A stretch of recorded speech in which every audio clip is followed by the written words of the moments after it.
Basement level vibes with another one, straight up blackness. Aye.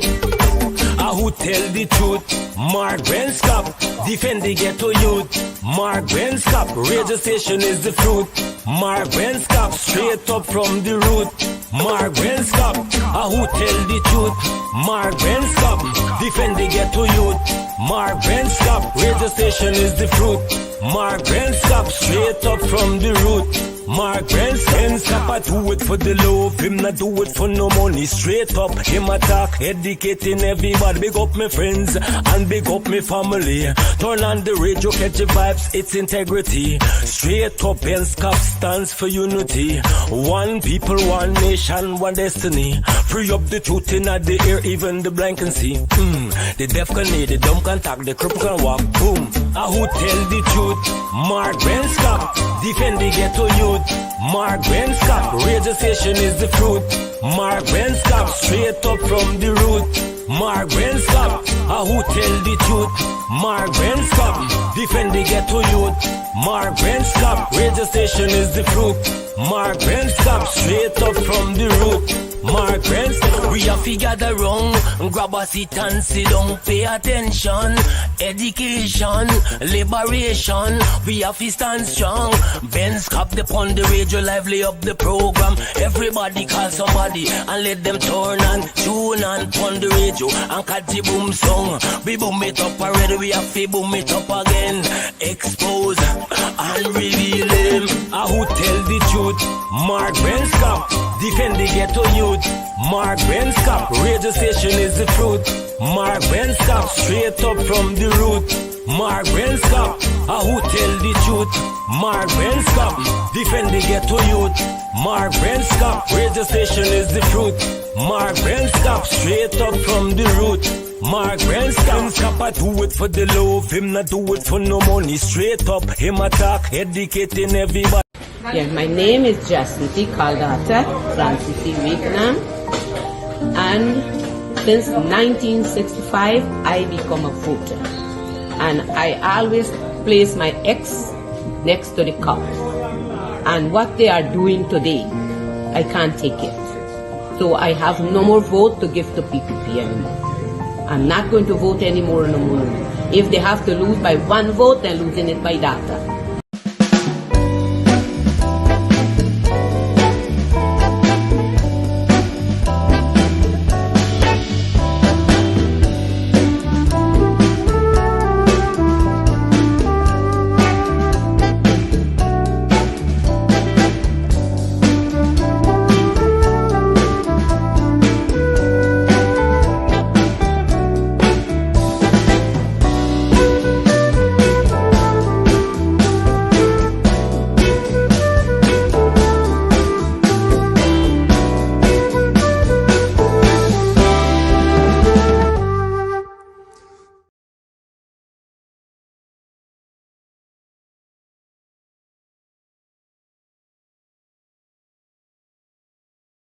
There and fabricate that. Unless you say who the person is, I can't comment on anonymous people.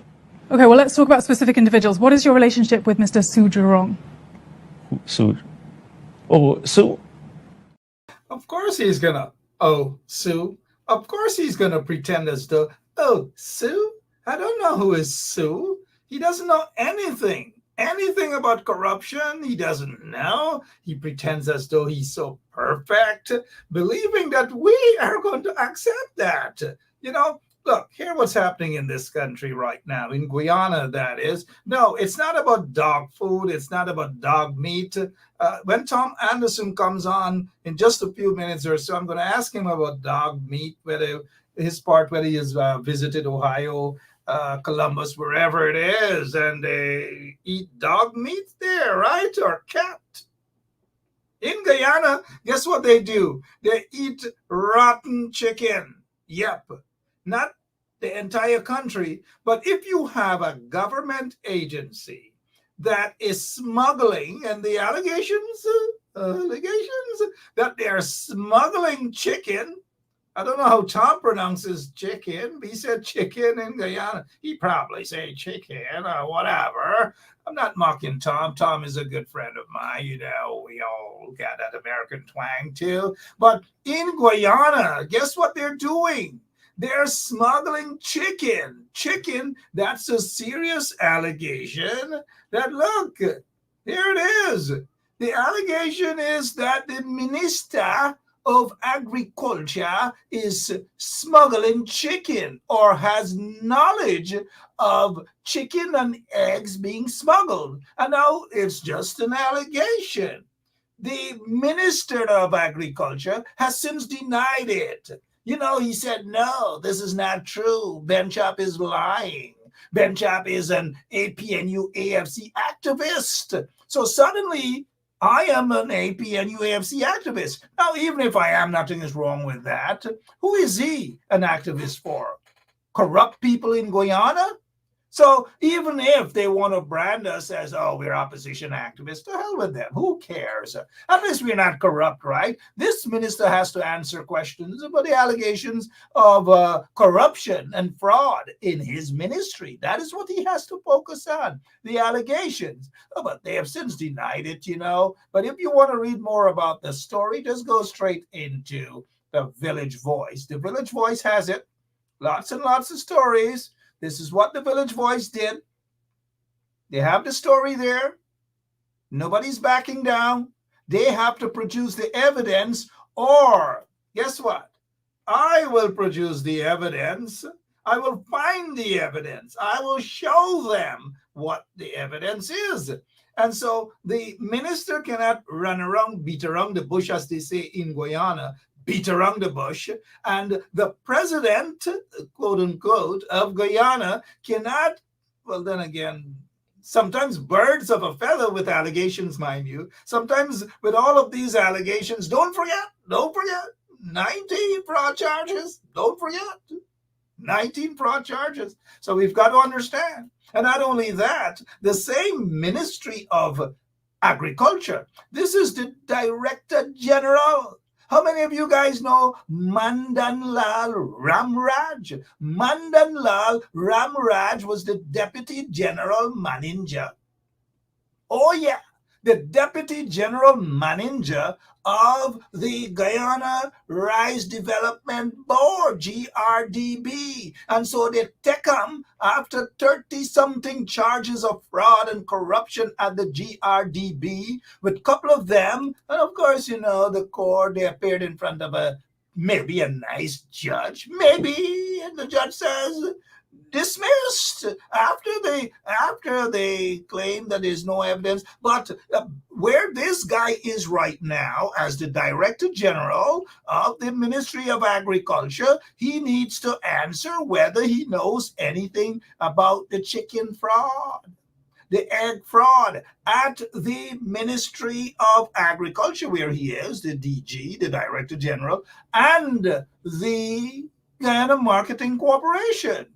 Now, the Guyana Marketing Corporation General Manager happens to be this woman, who happens to be the daughter of publisher Glenn Lal. And now she is quickly saying, no, and maybe rightly so. So kudos to her for coming out and saying this. Contrary to press release issued by the Ministry of Agriculture under the guidance of the Minister of Agriculture and the General Manager, Ms. Tishwana Lal, wishes to clarify the following to the public. The initiation of the audit and investigation was led by the General Manager. In other words, Tishwana Lal realized that something was wrong, something was fishy, and so she initiated an audit. She is the one that did this. And so kudos to her for doing that. But we need to get to the bottom of this here. We need to get to the bottom of egg being smuggled into Guyana. And we need to get to the bottom of chicken, oh yes, chicken, being smuggled into Guyana. And according to information, Some of the chicken that's being smuggled into Guyana expired, and all manner of things, expiration date, tampered with. That's the allegation. And so, guess what? This minister has to know. He has to come out and say what he knows. He can't say that chicken being smuggled and he is responsible for the Guyana Marketing Corporation and then say he doesn't know. Did he initiate the audit, or did the general manager, Tashana Lal, initiated the and if Tashana Lal initiated the audit, then something is fishy with the minister's office. Something is fishy, and the minister can't run away from this. Maybe he should resign. Let's get to this here now. Oh, resemblance. Let's move from that there and talk about this. The house set to be 250 million Guyana dollars. This is the minister's house. Them guys rich right now. Them guys rich, so till rich not dead, as they say in Guyana. But what is that? What is a backhoe and all that equipment? Is it government equipment? Is it an empty lot that he bought next to him? I don't know what's going on. But lots and lots of things happening in Guyana. Mr. Tom Anderson, good night. And how are you doing, my good old doggy? I'm sorry, I shouldn't be saying that. How are you, Tom? Hey, I'm great. How's everyone going? How's everyone doing? Good night, everybody. Everyone is great.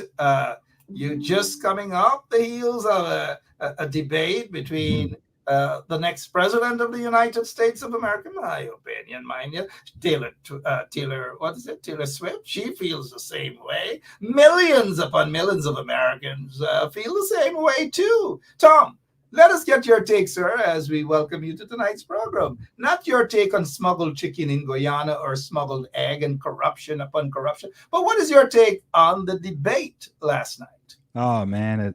Hopefully everyone saw it, because if you missed it, you need to see it. It's online. It was a clinic. If you want to see what a debate should look like, watch Kamala Harris, man. She put on a clinic. She wiped the floor with this guy.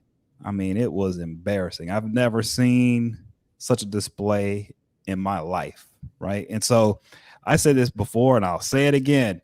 Man, the media, the world isn't ready for someone like Kamala Harris. It's getting ready, but they're not ready. And so this isn't being covered right. People don't know how to cover her in the media.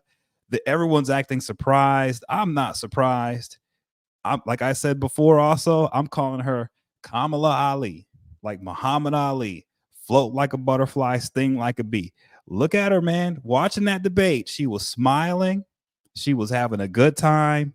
But boy, she was lighting Trump up over and over. The dude couldn't even look at her. It was that bad. So it was awesome. I think it changed everything, because it proved that she's a presidential candidate for real, and that she can hold her own against anybody. Tom, were you can't disagree with anything there? Were you surprised though? Because look, she was a prosecutor. She knows about these things. She knows to stand in court. She knows to present her opening arguments, and of course the conclusion, her closing argument. She did. She butchered him last night, politically speaking. Yeah, I mean, I'm not surprised, but many people were surprised, because the media, man, the media, they do a bad job of covering reality, of letting the public know what the real deal is. And so they just made her seem like she's a nobody, like she doesn't know anything, like she's sort of useless. You know, she's an idiot. You know, that's sort of the way they were trying to like paint her. And, you know, anyone like myself or yourself or many other people, a lot of the listeners, right? A lot of people watching right now, many people were not, the ones who were not surprised. We all could look at it and say, well, wait a minute. How did she become attorney general in the state of California? How did she become a U.S. senator in the state of California? How did she become the vice president of the United States? How did she win these elections if she's not smart? It's impossible. There's no way. There's no human who can do that, right? Even Trump, who isn't the smartest, he has like some skills. He's pretty good at some things, right? Like he's good at, you know, intimidation and going nuts on people, right? He's good at acting as a mobster. But guess what? people get paid like that. That's what this guy does. That's what he's an expert at. He's a thug. And there are such things as thug leaders, right? But with that said, she is an expert. She is a genius. And our world just really is, I believe, surprised, but they shouldn't be. I'm glad that everyone gets to see who she really is, because there are many, many, many people in Guyana, in the United States, a lot of us who are looked over because of our gender, looked over because of our skin color, and never considered or taken seriously. And Kamala Harris is showing the world, if you don't take many of us seriously and we end up in a competition with you, you're probably going to lose, and you're probably going to lose bad. Probably going to lose, and probably going to lose bad indeed. And that's exactly what happened. The polls right after the debate last night showed that 67% of folks who watched that were comfortable, were of the view, and quite rightly so, that she won the debate. She won it hands down. What is your take, though, when she walked up to that 33 felony conviction, walked right up to him and looked at him in his eyes and shook his hand? Your take on that icebreaker? Yeah, I mean, that was, for a guy like Trump, for her to do that, for her to walk across the stage and get up in his grill, right, and tell him to his face, looking eye to eye, her name and pronouncing it the proper way, Kamala Harris. That right there, man, that just set the tone, because she laid down the gauntlet. She challenged him as a man to his face to try to call her some other name that isn't her name. And if you notice, even though before this debate, he was running around everywhere calling her name by some other name over and over again. But last night, he didn't dare do it after that handshake in the beginning. So that was it. I mean, she set the tone immediately on that. Okay. People are still talking. They're still texting about it. They're very happy, though, with what transpired. Her take on immigration, her take on abortion, his take on immigration is way off. I don't know what world he's living in, but I'm glad at one point Kamala looked at him and said, hey, shut up, because you shouldn't be talking about immigrants or folks coming into this country and they're criminals and they're murderers and all these crimes. She looked at him and she did it in a very nice and sophisticated way and said, well, look, you shouldn't be talking about criminals. You have convictions, 33 felony convictions, and so forth. And you shouldn't be. How did you view that? Because that had me rolling on the floor. I know, right? And he almost started laughing. Even Trump caught it like, oh no, I walked into one there. And by the time he realized he walked into it, it was too late. So he could just, all he could do is wince, like, ooh.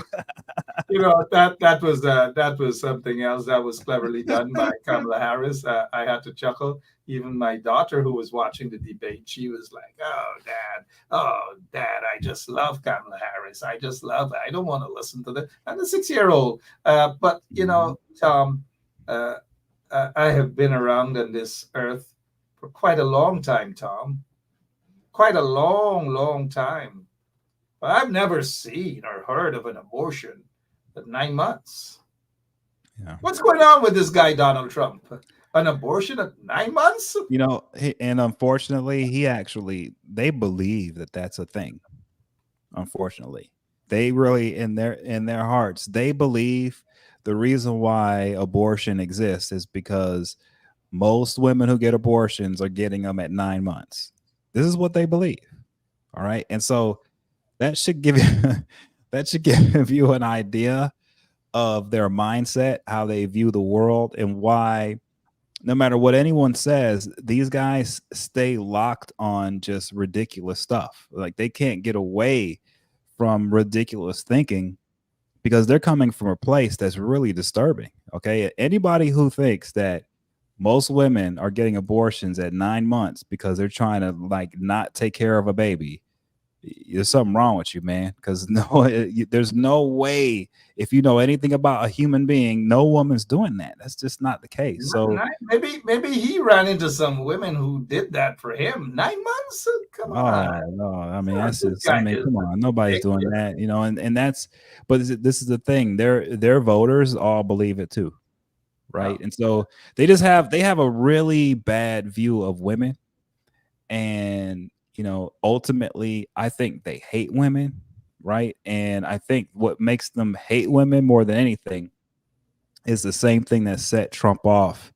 That the thing that really got under his skin was when Kamala Harris was talking about his crowd size, right? his size. He doesn't like to talk about size, whether it's the hand, whether it's the elbow, whatever. He was like talking, and see, and that's the root of, I think, his hatred of women. Okay, because I think he's the kind of guy that he wants to be dominant in all things. And when a woman says to his face, "Yeah, man, your crowd size sucks," he loses it. Right? He can't take it, and so that's what's going on here, I have man. the biggest crowd, and no, everybody comes to my rally. Give me a break. He doesn't like whenever people talk about the size. And when you Oh, think about how she worded it, think about what she said. She said, "Yeah, you know what? Think about how his crowds work. A bunch of people show up all excited, and then they realize there's nothing there, and there's then they nothing. start leaving early." That was quite an embarrassment. And anybody who is of the view that Trump won that debate, something is wrong with them. And I've seen some of them on social media talking a bunch of crap, and I conclude that they just don't understand politics. Tom, I know we have lots Well, you of know things what? we want Well, to. Mark, let me Sure, just say one thing about sure. that. And I had this thought today about it, right? I was thinking the same thing as you on that, but I now have a slightly different thought after the debate last night, because it was so clear that this guy lost. For anyone who still thinks that he didn't, to me, what that means is I believe I believe they hear and see the world differently from the rest of us. And so that song by Kendrick Lamar, "They're Not Like Us," it really applies to the world we're living in today in this way, in that politically, the people who can't hear Kamala Harris and her message, but they can hear Trump's, those people, that's all they can hear is Trump. Okay. And it doesn't matter what's happening, it doesn't matter what is told to them. The only thing coming into their mind is a Trump mindset, and they can't break it. And that's the disturbing thing. So it's a lot worse to me than, they have, you know, it to me, it's almost like a brainwash, man. And it's scary because nothing can break these people out of it. Nothing. In this debate last night, to me, proved it. Yeah, in the Caribbean, in Guyana, especially in Trinidad, they have a chutney song that goes, for those who are seeing that Trump won that debate, even after all the lashes and the blows, as we will say, he got, would say that Trump won. Something is wrong with them. And so there's a chutney. I wish our operator can cue it up. It's called "Stupidi, you stupidi, you pagali, you pagali." You have an idea what it's saying? "Stupidi, you stupidi, you pagali, you pagali." It means that you dotish, something is Yeah. wrong with anybody.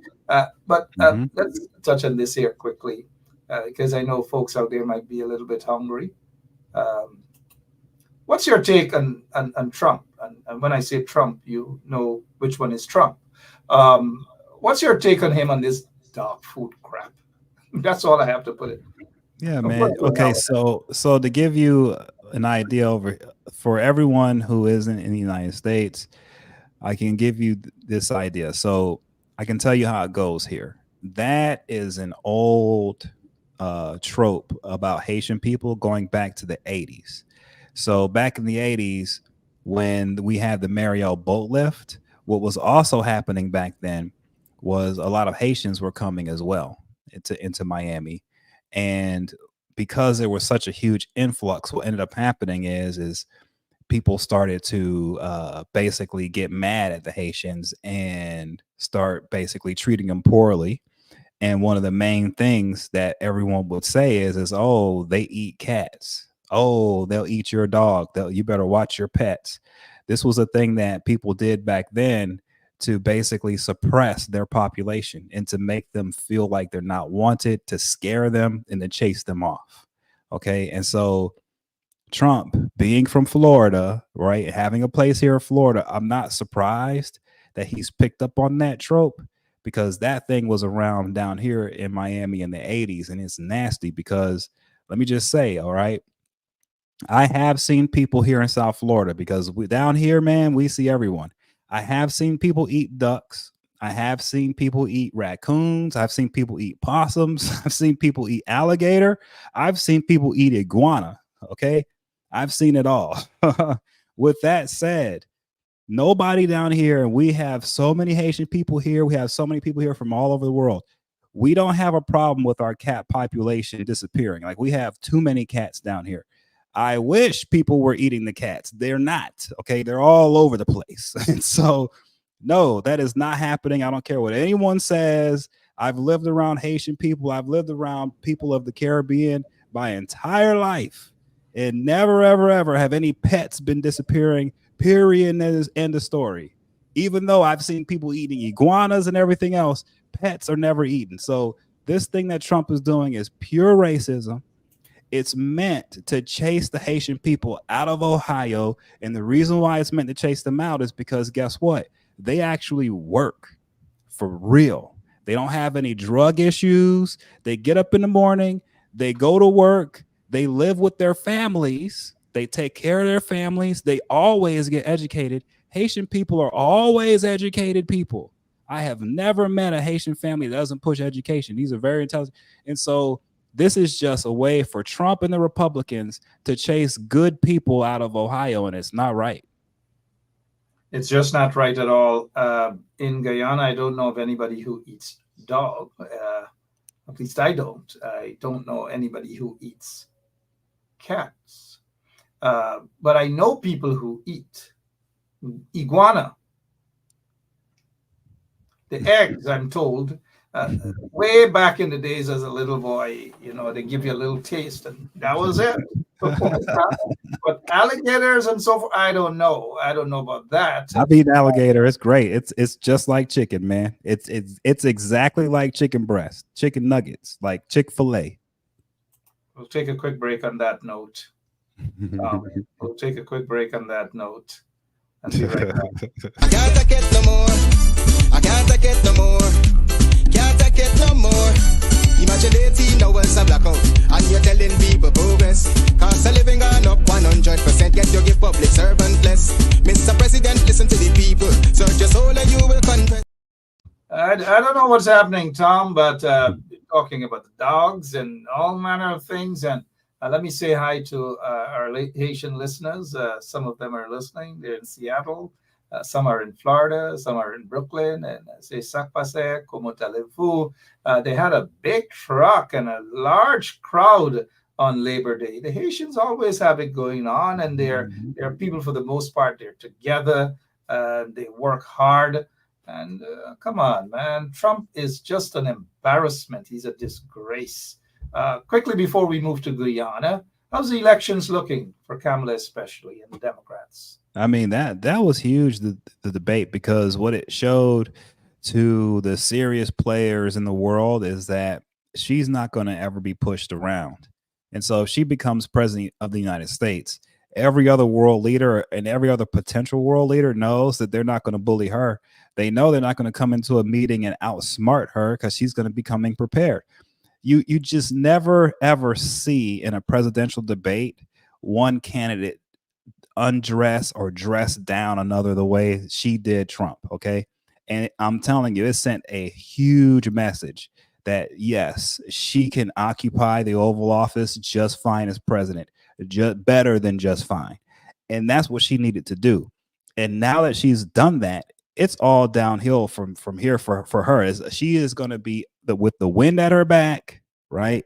And she's going to be flying here to the finish line. Meanwhile, Trump's wagon, man, is falling apart.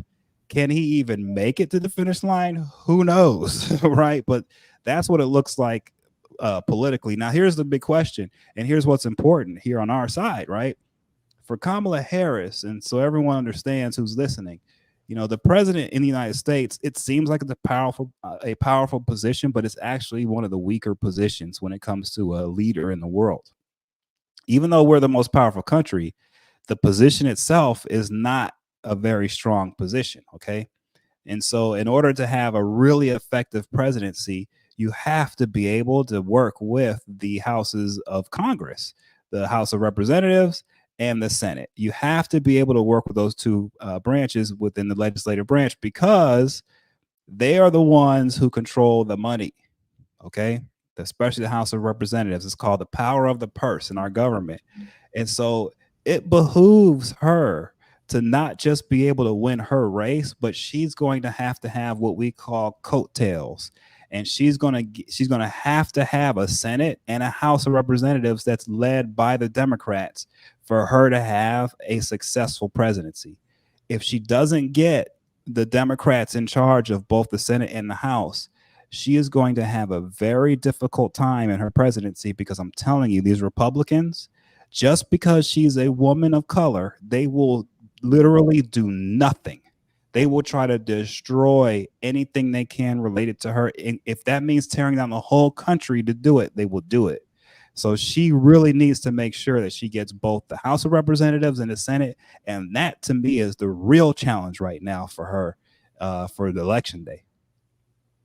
A real challenge indeed. You did. I share a different view, a slightly different view. While I understand you, the presidency of the United States of America, it is as strong as it is because of what I consider to be true democracy, where there's checks and balances, and you don't give the president, whoever sits at the Oval Office, that much power, which is what Trump wants. He wants to get rid of Congress.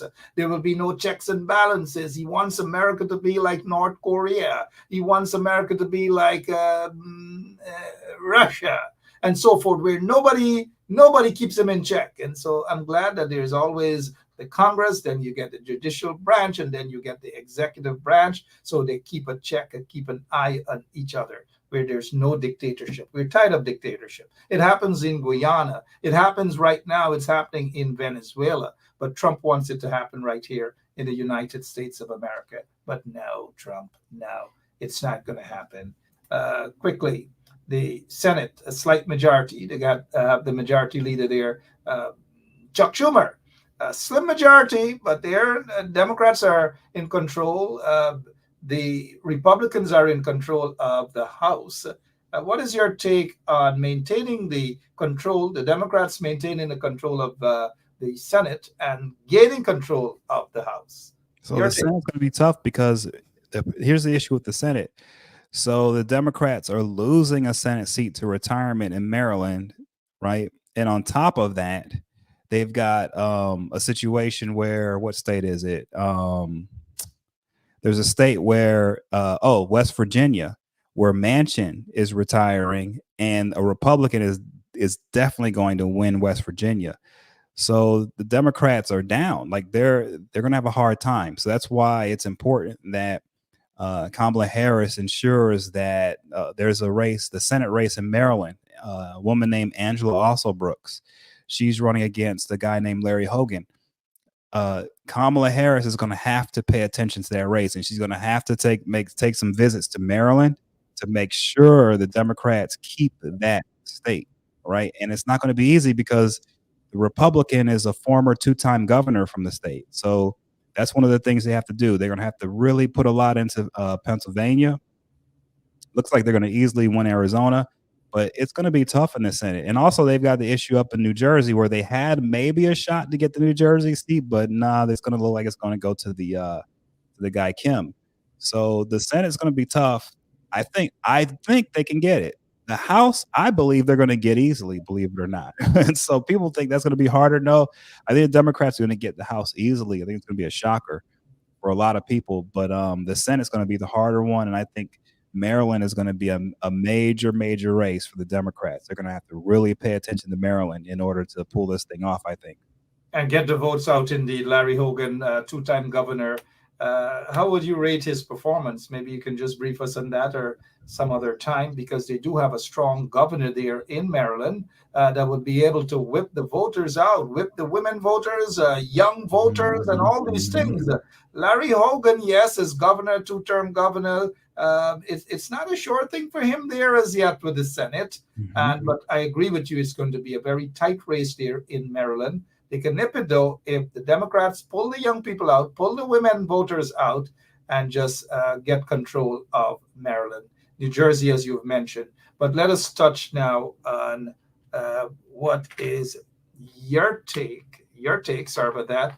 What is your take on what's happening in beautiful Guyana?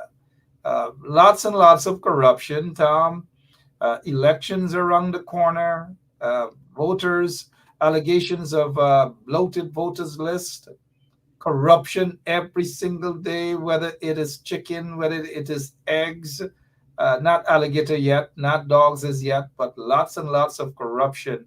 And then you have corruption in Venezuela as well. What is your take as you read around news in Guyana and maybe Venezuela and so forth? What's going through your mind? Well, the main thing that I'm seeing and noticing in Guyana is that, like, I noticed that there's some school air conditioning issues. I saw some food problems. I'm just seeing stuff that's happening there that it's just like, why is it that the kids are being forgotten, and why is it that the most vulnerable are being forgotten? The government's job is to take care of the children and the most vulnerable first. Right. That's the first job, first and foremost. And if you can't take care of the children and the vulnerable, then you don't have a future as a nation, because your future is the children, period. And if you can't take care of your vulnerable, then you're going to have a society where people are going to pick on those people and take advantage of those people. And that rots a nation from the inside out. And so that's what I'm noticing is just a lack of response, like a feel of a responsibility of the government to take care of the children and to make sure that they have the best education possible, that they have food, that they have housing across the board. Like, I don't see the passion for that. I don't see the passion for looking out for the most vulnerable in society. It looks like the most vulnerable are just left to the streets to just whatever happens to them, and they're being preyed upon. And so those are the things that I've noticed have hurt me the past couple of weeks just looking at, and it's just sad. And to me, it's just like, wow, why can't that attitude change? And why can't there be more of a focus and a desire to look out for your children and for the most vulnerable? That's been bothering me, actually. And I'm glad that it's bothering you. At least you're showing concern. Like thousands of other Guyanese that it's bothering. But we're not surprised, Tom. Take a listen to this. How old are you? I am 28, sir. And where do you live? In Kitty. You own your own home? Not as yet. Applied for a house lot? Not yet. Well, sit down. You're not participating on the enhancement of your own rights. At 20. So no access to these things to these young people. But there it is. Irfan Ali is embarrassing that young man. Shut up. Sit down. You're not participating. And this is the same Irfan Ali when he was just a 31, I believe. He couldn't show where he got money for a huge house with a big swimming pool or nothing like that. This is the same Irfan Ali who got access to government lands. Acres upon acres. The evidence is there. Evidence is right there. What they have done. This is him. Got lands on the Soesdijk Linden Highway. All manner of things. Yet, Tom, and I'm glad that you touched on the youths. They just don't care. And here it is. He's insulting this young reporter. How old are you? I am 28, sir. And where do you live? In Kitty. You own your own home? Not as yet. Applied for a house lot? Not yet. Well, sit down. You're not participating on the enhancement of your own rights. At 20. Tom? I mean, it's unfortunate, right, that people feel that in order to lead, that you have to beat people down, you have to embarrass people, you have to dress them down. That's the Trump approach. And it's obvious, like it doesn't work. You saw Kamala Harris last night, with a smile, whip that dude down. The world needs more of that, man. Of people who leadership that actually cares, leadership that is there to offer a helping hand.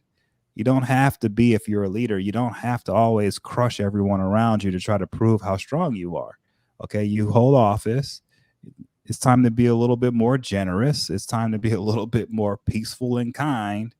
And especially in a nation like Guyana, there's no reason to be brutal to anybody.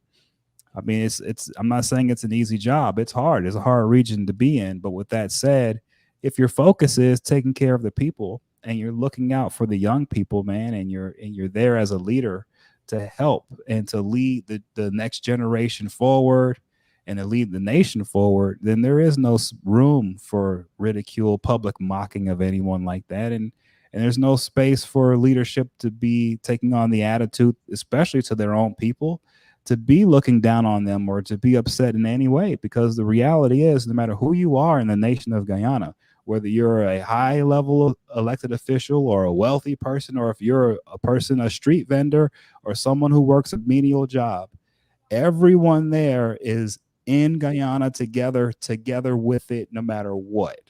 And if you're there together, and no matter what, you are there as a team and you're there as a family, everybody has to look out for each other. And it can happen in a place like Guyana, but it takes the leadership to first show, instead of ridicule and anger and hatred for their own people, it takes a helping hand and the desire to want to show and model to the youth and everyone around what it means to be a gentleman and what it means to be a peaceful, kind, but effective leader. Can't do that. Can't see that happening. This was a press conference held by Irfan Ali with Muhammad Ali, boss. I don't know. It's just an insult to Muhammad. Muhammad was a good guy. Muhammad Ali was a good guy. And so he's wearing it because his name is Muhammad Irfan Ali. But he doesn't like to use his first name, which is Muhammad. But here he is. He was sitting there at a press conference with a T-shirt and just throw back and let's talk. I don't know how you feel about this, Tom, but I'd like to pick your brain a little. What's your take? Actually, I will say this: I've seen them get move in the direction of trying to be more modern and less brutal, right, and less closed-minded. I've seen them attempt it, okay, and it's hard apparently to do. But it's like, yes, I hope every day when I look at Guyana, I look at the leaders, every day I have a hope inside of myself that they can find it in themselves to be more efficient, to be more just, to be more kind to their own people, and to have more of an interest in building up their nation from the bottom up and from the middle out, rather than just the top and the developers and the people that are going to be building this or building that, right? I hear so much of a focus from these guys on, we're going to do this with this land and we're going to build this over there. We've got a construction zone over the entire nation. We're building. And yeah, they're thinking about all the guys who are getting all the contracts, and they're thinking about all the mining they're thinking about all those things. And that's great to think about. But I really do, from what I can tell from an outsider looking in, I rarely see a focus on the people at the bottom of society. I rarely see a focus on the youth of the nation. It's all on money and construction, man. And it's unfortunate because the money is going to be there. The nation is super rich in resources. The money will be there. What has to happen is you have to have good leadership that cares and is efficient and does a proper job. Well, Tom Anderson there, lots and lots of corruption in Guyana, lots and lots of allegations of corruption, whether it's chicken, smuggled chicken, and the Minister of Agriculture needs to respond. He needs to call a press conference and let us hear from him, not just hide behind some reporter in some propaganda online using and so forth. Let him come out and speak whether he knew about corruption in the Guyana Marketing Corporation that he is in control of, despite they have a general manager, and whether some of his officers in his ministry are part and parcel of the corruption or allegation of corruption of $150 million. Corruption, egg and chicken, corruption. He needs to come out and talk about that. In my opinion, he needs to be sacked. These are people who get into office and then suddenly they're putting up big houses.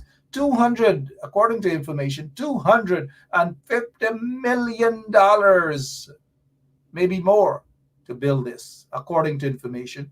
Again, the minister Zulfikar Mustafa needs to come out and respond to these allegations, mind you. All right.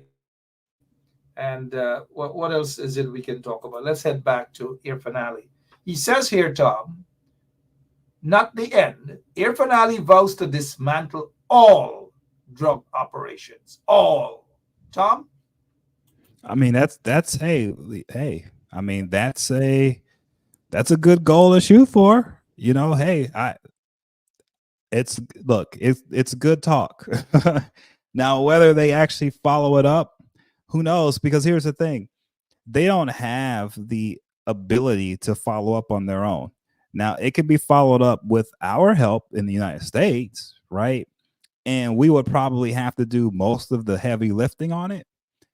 And I even wonder, are they going to be willing to allow us to do the type of heavy lifting we have to do? Or are they going to stand in the way of something like has happened in the past, right?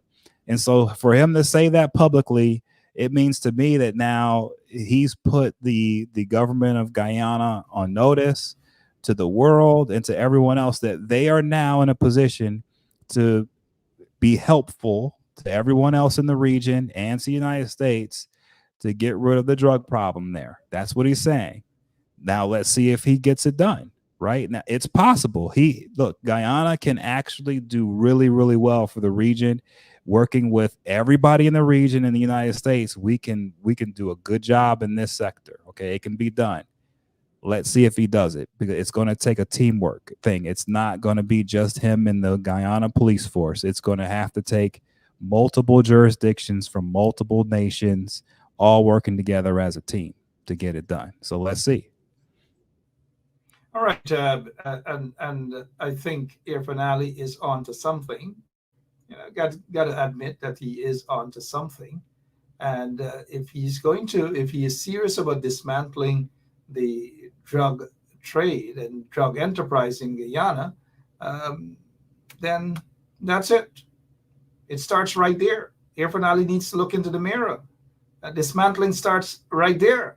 The PPP knows who the drug lords are. Many of those officials are in bed with the drug lords. Some of them are part and parcel of the private sector commission. Some of them are smuggling gold. They're smuggling all manner of things, and they disguise themselves as.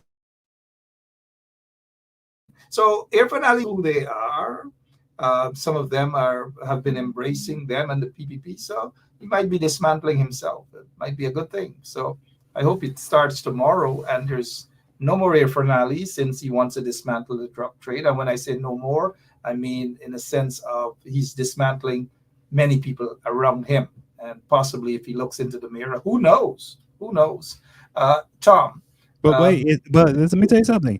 It's interesting that he's saying it, because who was the last leader in Guyana who said that they would do this publicly? Do you remember? The last leader that said they would, a leader or a hustler? Which one? Because they're so. Who was the last one? Did Granger make that promise? Who made that kind of promise before to end all the drug trade? The drug lords. Because what I'm saying is, the drug lords. I don't think that's something that people just say willy-nilly, right? Especially down there. For you to say it, there must be some type of pressure on him to have to say it, is what I'm saying. And what kind of pressure is coming down on him? Yeah. The pressure that this Paku got is because this senior officer, commander, is alleged to be involved in this here, a major cocaine haul. And the commander, allegations are leveled against him that he either knew or participated. I don't know, but the commander is accused, mind you, accused of having knowledge of that. And so because of the embarrassment, he had no other choice but to come out and pretend as though that he cares. He doesn't.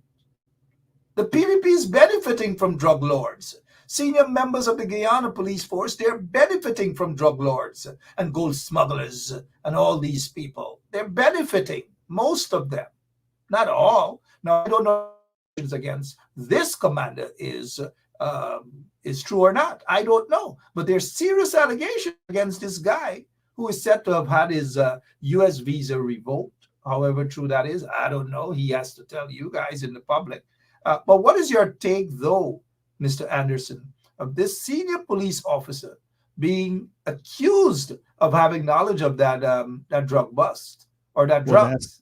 That's why I say and instead of having an independent probe, they transferred him, put him in another division. Your take, sir? Yeah, I'm not surprised about that. Look, for Irfan Ali to publicly state what he's stating, that means that he's going to have to make sure there's a real investigation into people within the government of Guyana, right? And not just on this bust, but everything else, like you said.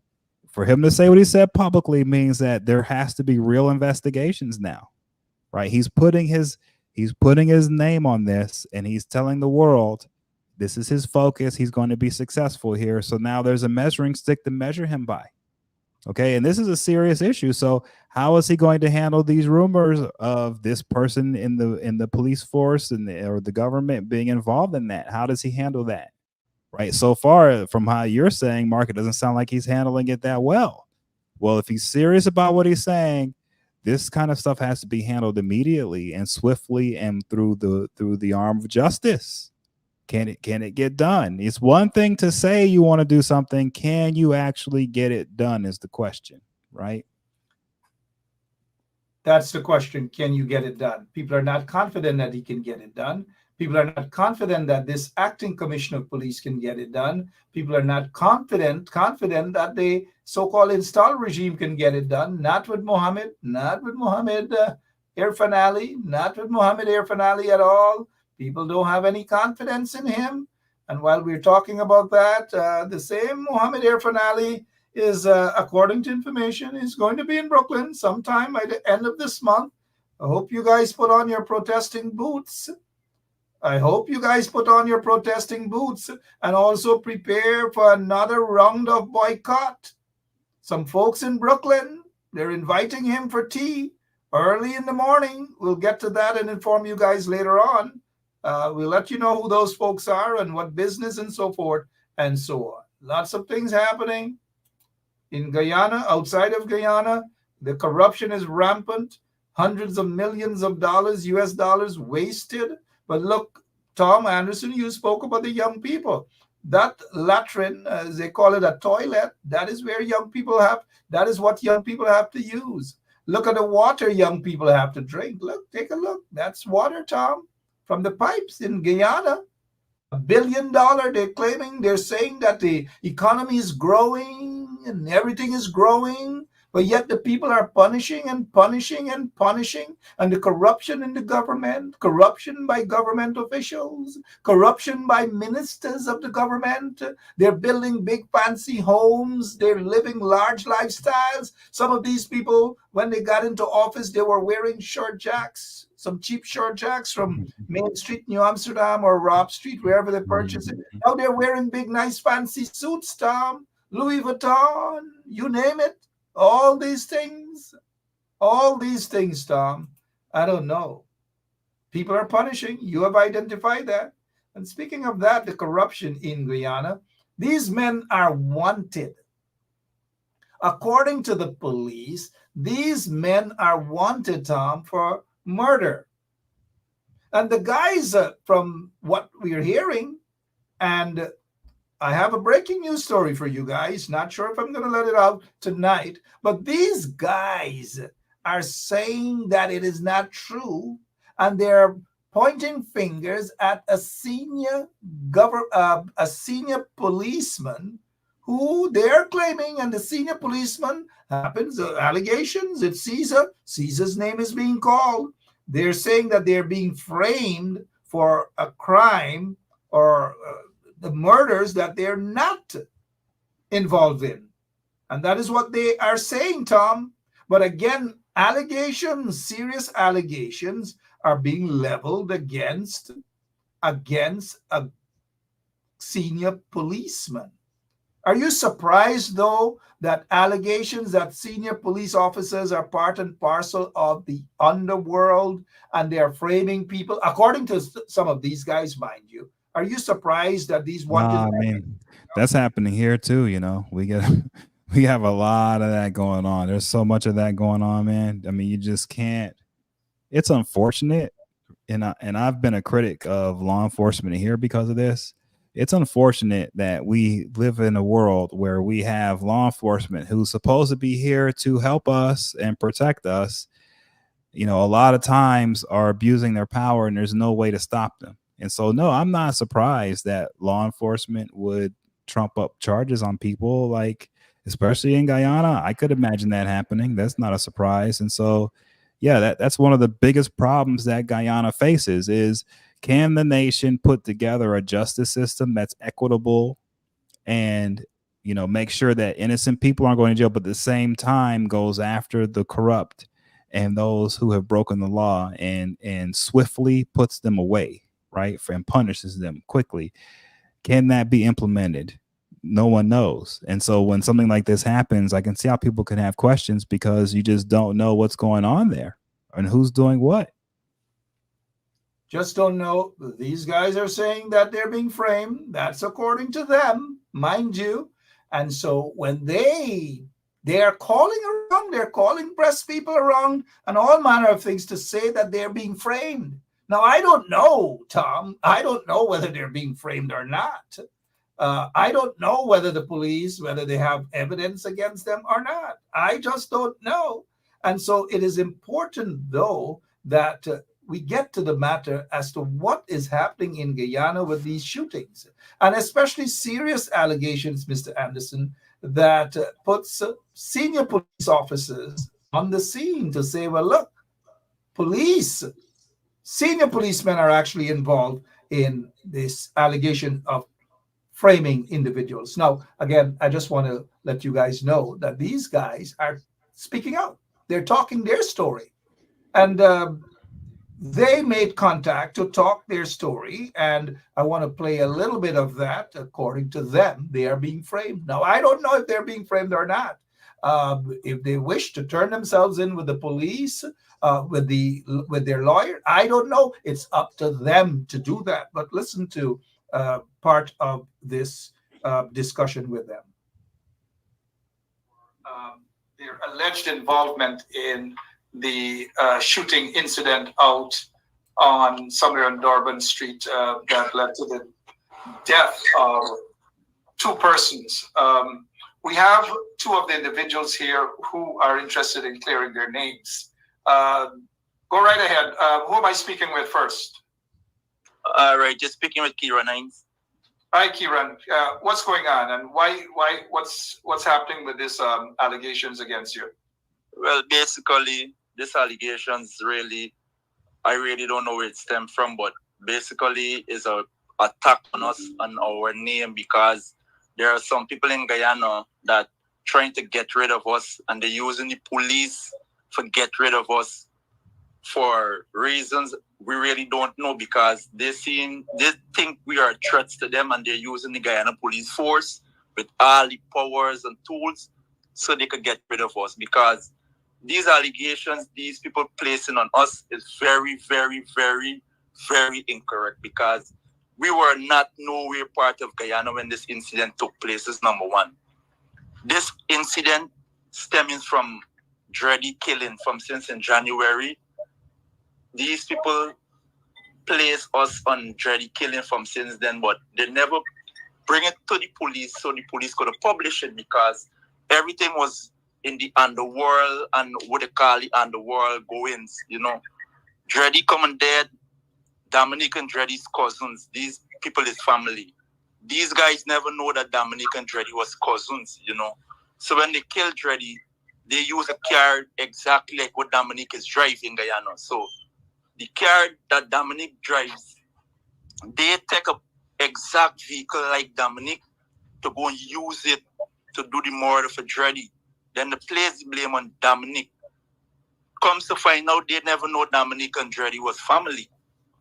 So when they realize that is a family member of Dominic, they try to twist the story around and all who was involved start to like throwing blames out there.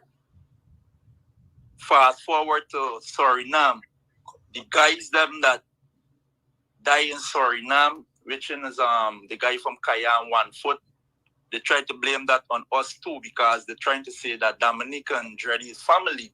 So, all right. So, Tom, you've heard just a little portion of these quote unquote wanted men are talking their side of the story. They're saying, no. There's more to this here. And they are claiming, mind you, that's what they're saying. I'm not saying it. They're saying that they're not guilty, they're innocent, and there's a plot to get rid of them. And they have named a senior police officer of the Guyana Police Force of being part of that plot to get rid of them. In other words, to kill them, to execute them. Tom, your take on what you've just heard and the allegations leveled against police officer by these men who are said to be wanted. Yeah, it's too bad because just listening to what was being described, it sounds like someone's going really far out of their way to hurt these guys, and they do sound. What I listened to sounded pretty reliable and believable to me. Sounded pretty truthful to me. So yeah, this sounds really unfortunate. This sounds really bad, man. Really bad. Definitely, the police is going to get an extra gear. They're going to definitely try to refute. They're going to say all manner of things. And look, those guys are, according to the police, they're wanted. Those guys have a right to talk to their lawyers. They have a right to call into programs. They have a right to talk to media persons and reporters and so forth. They have a right to do that. And it's up to them if they want to turn themselves in. They're saying they're afraid to turn themselves in because they will be murdered. And they are accusing a senior police officer of being part of that plot to kill them. That senior police officer is no stranger to controversy, happens to be Caesar. That they are claiming, that is what they are alleging. Now it's up to Caesar to decide whether he wants to once again clear his name on yet another controversy or allegations. When you hear these things, Mr. Anderson, I know you're not a Guyanese. I know you feel sorry for Guyanese. You feel sorry for Guyana. Do you feel there's any hope in that country under this, in my opinion, corrupt government, corrupt police force, and all manner of things, Tom? What's going through your mind? Well, yeah. So when I think of America, first of all, my own place. So it's always best, for you to make sure your house is in order before you try to point at someone else's, right? So before I point at Guyana in any kind of negative way, let me just say for my own house here in the United States, we have it rough here too, man. And sometimes I get to the point where I go, I just don't know if we can make it because there are just so many people who their mentality is to go in an evil way, right? And no matter how hard you try to plead with them and try to say to them, hey, going in that direction only hurts you as well as everyone else, but it hurts you too. And the more you try to help them and tell them not to, the more they just go away and into that direction. And so it gets to the point where you feel like there's no hope. With that said, here's why there is always hope, in my opinion. The hope is always in these younger generations, okay? there's always the chance. Okay. And when I say young now, I'm talking going up to maybe in your 40s, mid 40s, up to 50 years old. Anything under 60, I consider young. There's an opportunity for people to step Thank you, up Tom. and Thank you. I know exactly, to take on leadership roles. Okay. And I think it's time. I think so many of us have spent so much time focused on our families, on our communities, on what we have to do, that none of us have ever really thought about, well, maybe we should be going out there and maybe we should be trying to lead. Most people aren't thinking that. And I think we're getting to that time where a lot of people have to start considering taking on the leadership mantle. People who never thought that they would try to do it. I think it's that time, because there are so many people now in the silent majority in countries all over the world who do really well in their families. They do really well in their professions. They do really well in their communities, in their churches, in their faith communities and all. And they never step over to become leaders politically and to take on the mantle to represent their country and to fix the problems that they're facing. And so that's where I see hope for not only Guyana, but for the United States, is that we have huge populations of people who are really good people. They just have to make that decision to cross over that line, and it's a sacrifice. Okay. And that's why most people don't do it, because it's a true, especially if you're someone who's a good person, going into politics is a true sacrifice. But I think, and I truly believe, we're in that time now where people can make those sacrifices, and it's in those sacrifices that I see hope for the future. Lots and lots of sacrifices indeed, and the people have to do their work as well. They have to play their part. Was it Shakespeare who says that the world is the world is a big stage, really, and we're all actors and actresses. We've got to play our part. We are playing our part here, Tom. You're playing your part there in your nicely done studio. I got to change my studio, Tom. Thanks for that encouragement. But Tom, I agree 100% with you that the people have to play their part as well.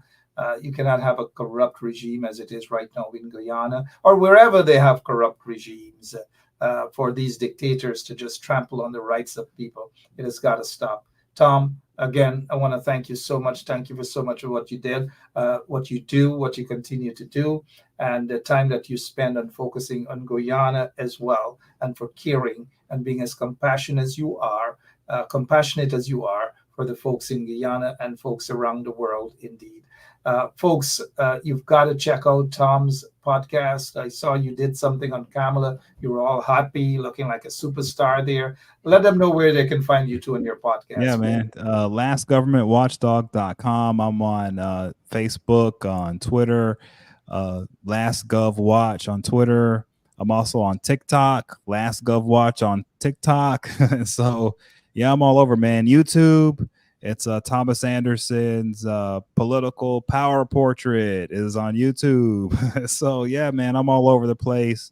Please come over, leave some comments, take a look at some of the stuff I'm doing. Just so everyone knows, I spend most of my day researching a lot of different things. And when I research, it's for different work that gets published, different work that ends up on television and other things. But most of the work that I dig up, 90% of it's never used. And so I'm now using that stuff that never gets used for my own stuff. So I do my own little shows and things. And so that's what I'm doing. So you kind of get, I don't say it officially, but everyone gets a view of sort of the research that I'm doing on the commercial end of things, on the political end of things. You get to see that in action when I talk about these things. So when I'm talking, I'm giving an opinion and it's entertaining, but it really is backed by a boatload of research. And if you pay attention, I'm usually right on these things, on a lot of different things. So yes, it's a cool thing. I love just talking to people. That's the other thing. I do comment, I do interact, and I do take suggestions for things I talk about too. So it's interactive. So yeah, come visit me and let's just share some thoughts and have a good time. Thank you, Tom. Again, thank you so much for what you do. I appreciate it. Keep the good work up. And I'll see you soon. We'll have maybe a nice bang spear and some chicken, but not the ones that are smuggled, and maybe some eggs, not the Yeah, ones that I are just want some cook up rice, man. That's all I need. That's some cook up rice, not and I'm smuggled good. cook up rice. Maybe we'll get to this controversial minister and ask him if there is any smuggled cook up rice in Guyana. But Tom, thank you so much for your time, though. All right, man. Appreciate it. Good night. Yeah. Take care, everyone.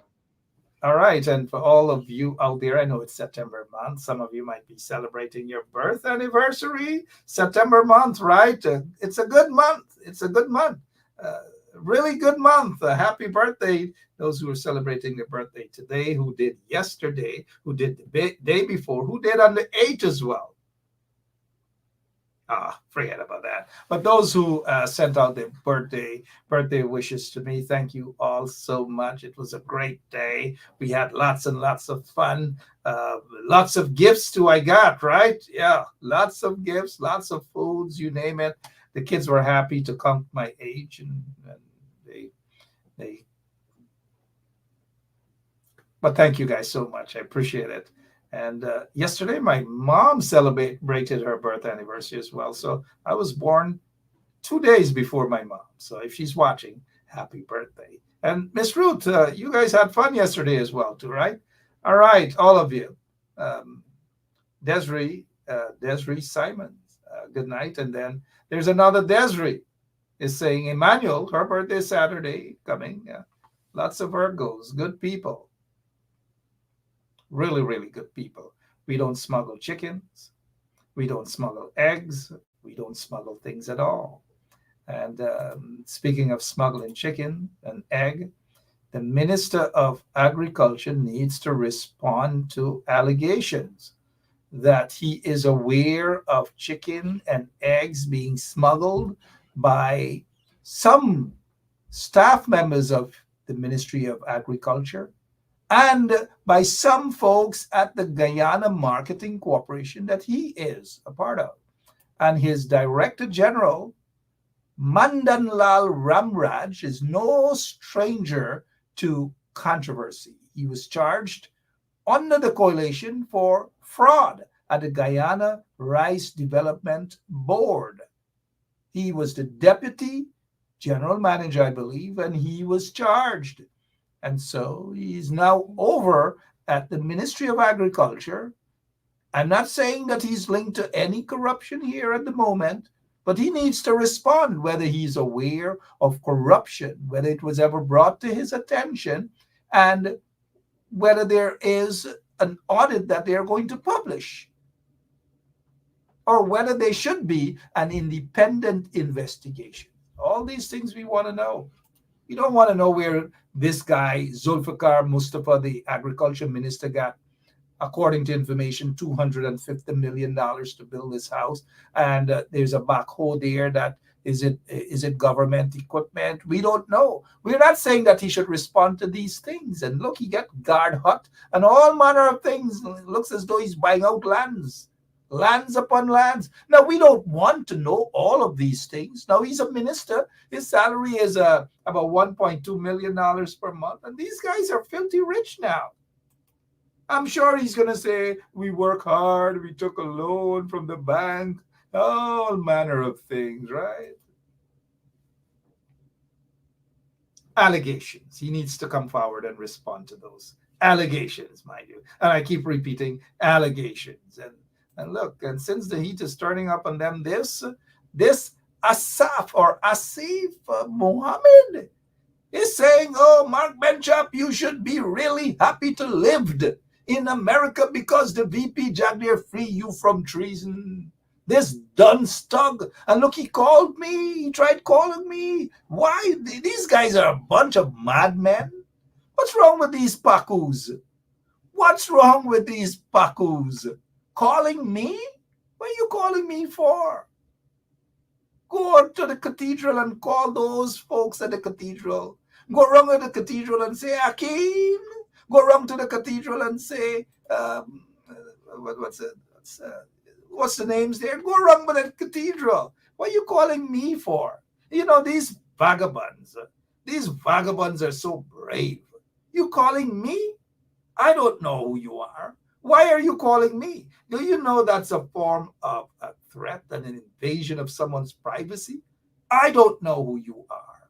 You are making these posts, commenting in my inbox these ridiculous things that I consider to be a threat. And then you're calling me Asif Mohammed? You're calling me? Now, this story is not over yet, Asif. I know who you are. I know who you are. And don't feel you can threaten or intimidate me. No one can do that. It is not going to work. It has never worked before, and it's not going to work now. Not at all. Now, if the corruption there at the Ministry of Agriculture, serious allegations of corruption, and Guyana Marketing Corporation, then you guys deal with that. Call them there. Don't feel you can intimidate me. It's not going to happen. It's certainly not going to happen. Good night to all of you. I'll see you guys tomorrow, same place, same time. It's time to clean the house in Guyana. All those ministries, a bunch of corruption, it's time to clean house. All of you, I've got to go. Good night to the Trumps. We can't leave them out. Good night to the Trumps. I'm out of here, guys. Tata. Keep an eye. Tomorrow will be a very busy day also as we expose corruption upon corruption upon corruption in Guyana. God bless you, and God continue to bless our adopted homeland and our country of birth. Tata, and to all our Haitians, we love you guys. Stay put. I can't take it no more. I can't take it no more. Can't take it no more. Imagine 18 hours of blackout, and you're telling people progress. Cost of living gone up 100%, yet you give public servant less. Mr. President, listen to the people. Search your soul and you will confess. I want you try surviving on the public base, then you're gonna know but stress. Cause I done fed up, you done fed up, he done fed up, she done fed up, we done fed up, the people fed up. You're hiding corruption inside the cup, look how we go set up. The people fed up.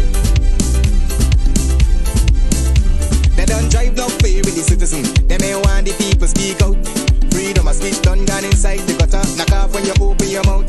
Discrimination in entertainment, and you're talking about one Guyana. When the Ministry of Culture keep the big shows, one set of girls and banner. Cause I done fed up, you done fed up, he done fed up, she done fed up, we done fed up, the people fed up. You're hiding corruption inside the cup, look how evil set up. I just want to bring it to the public attention. Now, this trench around the center ground here used to provide nice, beautiful flowers with a porine leaf. And as you can see here right now, they spray it and they kill the grass. The grass now will sink underneath. So the trench, there is no drainage. But look how they've destroyed the beauty of look how they destroy the beauty of this place. Just imagine it. And when I talk about this here, this become a problem. Look from the center come back. Right through. Look how dirty this place looks. Now people used to go Sunday morning or even get religious work, then pick up leaves. And the beauty of the thing is with the flowers. Now they have nothing that they can go back to now. They have to go to